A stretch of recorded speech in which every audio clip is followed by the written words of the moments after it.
কোরআন মানবে কিভাবে? নবী মুহাম্মদ সাল্লাল্লাহু আলাইহি সাল্লাম যখন যে কাজ যতটুকু যেভাবে করেছেন, তখন সেই কাজ ততটুকু সেভাবে কোরআন সুন্নাহর দলিল দেখে জেনে শুনে মানার নামই হচ্ছে রাসূল সাল্লাল্লাহু আলাইহি সাল্লামের ইতাআত করা, অনুসরণ করা। এটা বুঝতে পেরেছেন?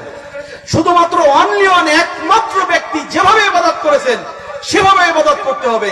অন্য কোন ভাবে ইবাদত করলে আল্লাহ তাআলা সেই ইবাদত গ্রহণ করবেন না।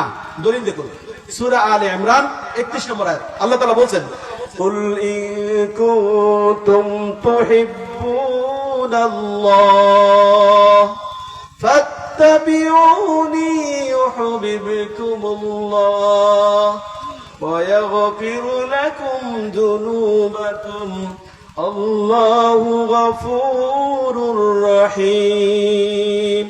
আল্লাহ তাআলা বলেন, হে রাসূল তুমি বলে দাও, ইন কুনতুম তুহিব্বুনাল্লাহ, তোমরা যদি আল্লাহকে ভালোবাসতে চাও, ফাত্তাবিউনি, তাহলে আমি রাসূলকে অনুসরণ করো। যদি আমি রাসূলকে তোমরা অনুসরণ করো, ইউহিব্বুকুমুল্লাহ, তাহলে আল্লাহ সুবহানাহু ওয়া তাআলা তোমাদেরকে ভালোবাসবেন। শুধু তাই নয়, ওয়া ইয়াগফিরু লাকুম যুনুবাকুম, তোমাদের যত রকমের পাপ আছে আল্লাহ সুবহানাহু ওয়া তাআলা সব পাপকে আল্লাহ ক্ষমা করে দিবেন। সুবহানাল্লাহ বিহামদিহি। তাহলে শর্ত কি? আল্লাহ সুবহানাহু ওয়া তাআলার সন্তুষ্টি, ভালোবাসা যদি কোনো মানুষ অর্জন করতে চায়, তাহলে রাসূল সাল্লাল্লাহু আলাইহি ওয়াসাল্লামকে হুবহু অনুসরণ করবে। এই একটি মাত্র শর্ত আল্লাহ সুবহানাহু ওয়া তাআলা দিয়েছেন। ইহুদি খ্রিস্টান মুশরিক যারা আছে তারা কাফের না? কি কথা বলেন না কেন? তারা কাফের না? তারা কাফের কেন দেখেন? ইহুদিরা আল্লাহকে মানে না, খ্রিস্টানরা আল্লাহকে মানে, মাজুসিরা তারাও আল্লাহকে মানে, এরপরে শিয়ারা যারা তারা আল্লাহকে মানে, হিন্দুরা যারা তারা আল্লাহকে তাদের মতো করে মানে। মানে নাকি মানে না? কিন্তু হিন্দুদের আমরা কাফের বলি কেন? তারা মুহাম্মদ সাল্লাল্লাহু আলাইহি সাল্লামকে মানে না। এটা বুঝতে পেরেছেন? খ্রিস্টানরা কাফের কেন? তারা আল্লাহকে মানে ঠিকই, কিন্তু মুহাম্মদ সাল্লাল্লাহু আলাইহি সাল্লামকে নবী হিসেবে মানে না। যে নিজেকে মুসলিম পরিচয় দেয় কিন্তু নবী সাল্লাল্লাহু আলাইহি সাল্লামকে মানে না, সে কি মুসলিম থাকবে না কাফের হয়ে যাবে? বলেন তো।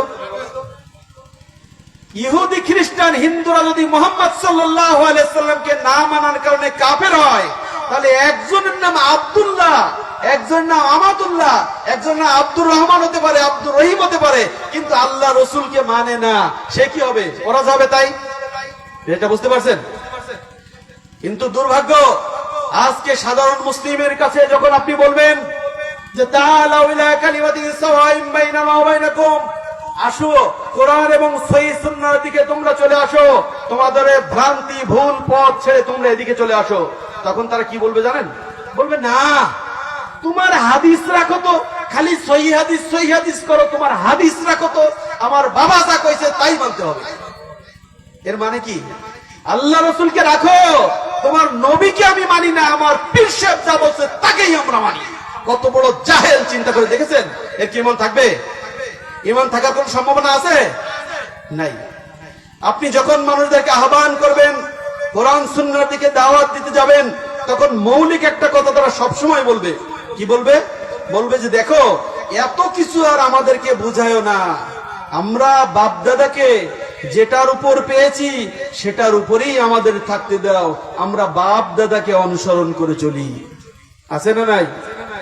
আমাদের এই এলাকার কথা, আমার অভিজ্ঞতার কথা বলছি, আমাদের এই এলাকার মানুষগুলো এতটা মূর্খ, এতটা কোরআন সুন্নাহ থেকে সবাই না, কিছু মানুষ এমন অন্ধকারে আছে, তারা বলে বাপ দাদা যদি জাহান্নামে যায় তাহলে আমরা জান্নাতে যেতে চাই না, আমরাও জান্নাতে যাব। কয় না? কয় না? শুনছেন? এগুলো নির্বোধের কাজ না, এগুলো কি বুদ্ধিমানের কাজ? নির্বোধের কাজ।